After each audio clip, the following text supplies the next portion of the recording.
Greetings from the far side of the galaxy, I'm Fury, your host of the most, here to bring you a story about titties, some brand new titties. It's time for a new banner, it's time for new characters, it's time for new lore, and it's also time for me to get started. The first character we're covering is the one I've been most interested in, the 7th Akenshi bearing the beat of faith, Nobumichi. Reminder, I'm only covering the skills of the 4 and 5 star versions of the units because including the 3 stars would like double this video's runtime, and it's also a pain in my butt. His 4 star's first skill is Hunting Dog Constable. He has increased vertical movement and loses 700 HP every turn. He also heals up to 700 HP to allies in front of him and gives himself Rage Plus at phase start 90% of the time. His second skill is Those Who Are Caught in the Heavenly Net, a reference to his Sacred Artifacts ability, but that's something we'll get into at the end of this segment. After being hit, he changes the attacking enemy's weapon type to none and gives them up to 100 HP at 50%. And finally, he removes one buff from hit units at 80%. His third skill kinda sorta translates into Heavenly Song of the 8 Dog Warriors, I think. He's immune to possession and doubt because fuck Masanori. He applies blessing to himself and adjacent allies at 80% and evasion to allies directly in front of himself at 40% after being hit. And most importantly, he gets up to 1000 HP at phase start. His final skill is Unquestioning Destiny. He applies Blessing Strengthening at 90% and copies all his buffs at 80% to the ally in front of him. And at phase start, he gains Glint at 90% and it's either if his HP is full or if it isn't full, he gains Evasion at 100% after moving. I can't really tell what this means. As a unit, Nobumichi is a fairly decent supporter.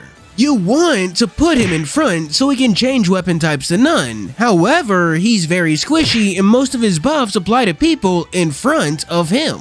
He's one of those units with 2 styles that you have to constantly be choosing between. You either want him to buff your allies or debuff your enemies. Fittingly enough, I rank this unit 4 stars. Not bad, but doesn't have any super big selling points. Now, moving on to Nobumichi as a character and his research file. He's from the land of Wa and his father was a fisherman. You can kind of see his plebeian upbringing in his mannerisms. On the job, he's nice and serious, but his rough mannerisms do tend to slip out when he's not on the clock. His father going to jail for poaching seems to have kind of set him on the path of a police officer. And speaking about his job, it's important to note that he's not a police dog, he's a dog who's a police officer. It's different. To explain, Oguchi Megami sniffs out drugs while Nobumichi holds the leash. He's a very stalwart kind of person who always believes in his friends and the law for better or worse. His artifact is a jite, which is very fitting since it was a weapon used by real Japanese law enforcement officers. Its ability is strange. You see those lines in his 4-star art as he swings it around? That's actually a net used to capture people, tying back into his fisherman past. His research file also states that Nobumichi thinks of himself as the big brother to all the Akenshi, but he thinks Yasuyori is especially cute. He's also the strongest of the Akenshi, but it's not out of like physical strength or technique, it has to do with rules and roles. If he's to fight any of the other Akenshi as a Akenshi, then he can't lose because he sits at the top of the Akenshi hierarchy. The research file also notes that the Akenshi hierarchy, those orbs, function similarly to the general hierarchy that Tokyo works on, which I feel will be important later. There is one line that I want to bring up specifically. There are frequent rumors that another canine Therian child has been seen at the place Nobumichi goes to. This is likely a reference to the final Akenshi, Inoue Shinbei Masashi. In the story the Akenshi come from, the Akenden, Masashi is Yasuyori's nephew. He starts out as a child, but some magical nonsense happens and he comes back into the story as an adult. In the story the Akenshi come from, the Akenden, Masashi is Yasuyori's nephew. He starts out as a child, but some magical woo-woo happens and he comes back into the story as an adult. Kind of like Fire Emblem. Oh Christ, we've only gotten through one guy. I need to move on quick. The next guy will be Kersha because I want to do Haster and Pazuzu together since they're so linked. I'm pretty sure he's from Kitse and he's based on a popular character from a few Gregorian tales. Both of those tales involve a loyal dog, Kersha, and their master, but it's all too long for me to get into now. His 5-star's first skill is Goal Hunting Dog. He resists 8 statuses, takes 10,000 HP from enemies 2 squares ahead at 90% and changes his weapon to shoot at 100% after moving. His next skill is One Night Lover. He applies Charm to one enemy 2 squares ahead and to hit enemies at 60%, giving him the highest charm odds in the game. Oz has a new best friend. He also deals 100 times damage to enemies with evasion, just in case Charm wasn't good enough. His third skill is Old Stray Dog. On miss, he applies Glint to himself and Tenacity to allies in one square at 90%. And he's immune to Skill Lock and gives defense up to adjacent allies at phase start. His final skill, Thunder Wing Jumper, gives him concentration at phase start and increased horizontal movement. More importantly, on odd turns, he gives crit plus to allies in one square, and on even turns, just regular crit. Overall, this unit is hard carried by his second skill. Charm is one of the best statuses in the game, and he has the highest proc. I know it's a bit of a meme at this point, but you just put him with Oz and call it a day.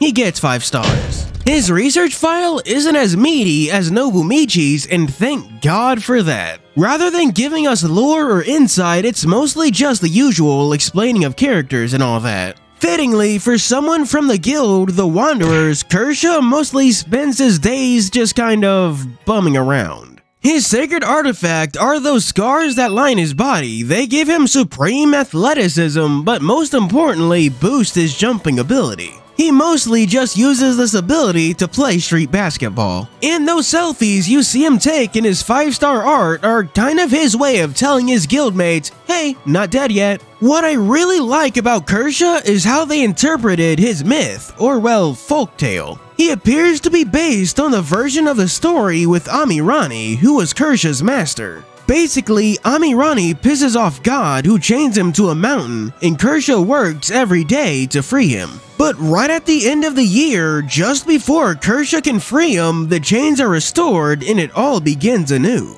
This explains HOUSAMO's Kersha's motif about chains and his fixation on mountains. And quick last note, Kersha means black ears, and wouldn't you know it, he's got black ears. Moving on to the pair that everyone's talking about, we've got Pazuzu and Haster. I'll go over both their units first and then talk about them as characters since they relate so heavily to each other. Let's start with Haster's 5-star. His first skill is called Superior Existence, and it does... what the hell? I really don't want to go through explaining all of that, so I'm just gonna leave it on screen for a moment. The only thing I'm explaining is this last bit, where if he has Bind, he can't hurt enemies. His second skill is Biohazard Marker. He deals nearly double damage against nourishment, is immune to possession, and changes his weapon type to all on turns after 3. His third skill is King in Yellow, which is literally his alt name in Lovecraft, and it does the following. At phase start, he applies this and defense up to himself at 90%. He also applies Dazzle to hit units at 70% and resists damage from Slash, Long Slash, and Blow type units. His final skill is Defiler. After being hit, he applies Skill Lock at 80 and does double damage against Skill Lock, Stigma, and Poison. As a unit, he's a great suppressive debuffer, capable of applying like 8 or 9 debuffs to his enemies depending on how you count it. Haster gets like 4.5 stars. He's good, but he's just missing something that can bring the unit together on his own. Moving on to Pazuzu's 4-star unit, its first skill is Amulet Oil King, and it does as follows. He resists Burn, Poison, Countdown, Freeze, and Skill Lock, and after being debuffed, he gives up to 4 CP to adjacent allies. And at phase start, he gives his allies an 80% chance to apply null debuff to themselves whenever they're debuffed at 90% because he just can't be normal. His second skill is Reptile Tamer. I wonder who they're talking about. Pazuzu gets Anchor at phase start, and he applies a remove crit skill at 80% to hit units. His third skill is called Restraint Enforcer, and it does as follows. He has an advantage against Bind, and on turns by 3 gives up to 30 CP to adjacent allies and applies double lock to every enemy if they leave the board. And finally, Laboratory Medical Examiner has him apply bind to units at 60% and protection to allies on the left and right after he's been debuffed at 70%.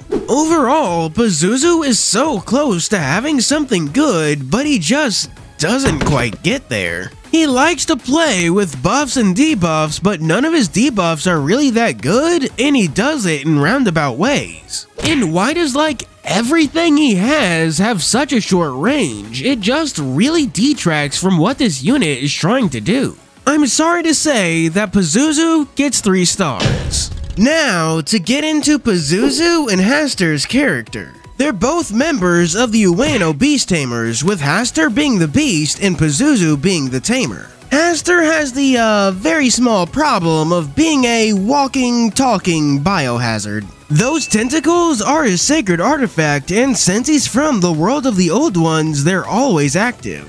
They have the ability to mark things with a yellow seal, which puts them under his control, including things like poison, bugs, and bacteria. Ironically, that makes it useful for battling all of those things, but if Haster ever fucks up his job, his own disease can end up spreading too. Because of the ease at which he can cause an outbreak, he keeps his own guild at an arm's reach, and even humans despite being very fond of them. So he's a reverse furry, or reverse scaly.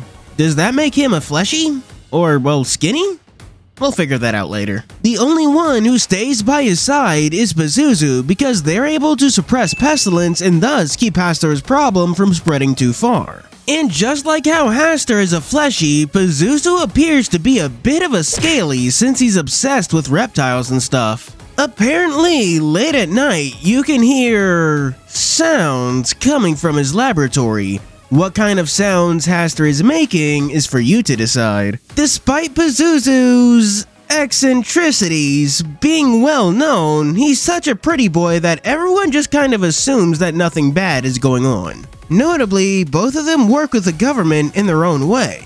Haster, as you'd expect, handles chemical and biological attacks, but I'm more interested in Pazuzu. It's specifically noted that he sometimes works as a coroner, and since that corpse from Chapter 1 is turning up again, maybe Pazuzu can help shed some light. Haster is noted to be like Israfil, only capable of joining the game after certain conditions are met. I feel like that line is foreshadowing the next exception, or maybe at least the main conflict. One thing that's also worth noting is that Haster's research file also has something new. A redacted piece of info. It relates to a karmic old one, which I think is pretty clearly foreshadowing for a new character, but I can't even tell you which one. I do like the interpretations of the two characters. Haster is based on Haster from the Lovecraftian mythos, the King in Yellow. The way he worked in the myths is that he spread a meme, and anyone who saw that meme, the yellow sign, would be under his control. Life Hunters turned that yellow sign into a biohazard symbol, keeping in line with making the thought virus a literal virus. Pazuzu is a Mesopotamian deity who, despite being evil, was still used to ward away other evil spirits. This was usually in the forms of amulets or talismans explaining Pazuzu's sacred artifact and its ability, and why, despite being kind of shifty, Pazuzu is still beloved by most. Overall, we got a great batch of characters this time around. Of course, we still have to do our Patreon shoutouts. For our 3 stars, we have special thanks to 87 Werehog, Deku, Zora Chao, Choron, Garon Lefay, Dragon King Yara, Unknown RC, and Kayun. For 4 stars, we have Miki Moon, the Cutthroat. And for our Super D Tuper special 5-star shoutouts, we have First, Vanilla Flower, the Anodyne. Then, Poor Mage, the Epithet. Next, Sky King 64, the Bearcat. And finally, Mahaugasaur, the Powder Keg. Thank you for watching. Do be sure to like and subscribe and donate to my Ko-fi and Patreon. As always, this is your host Fury signing out.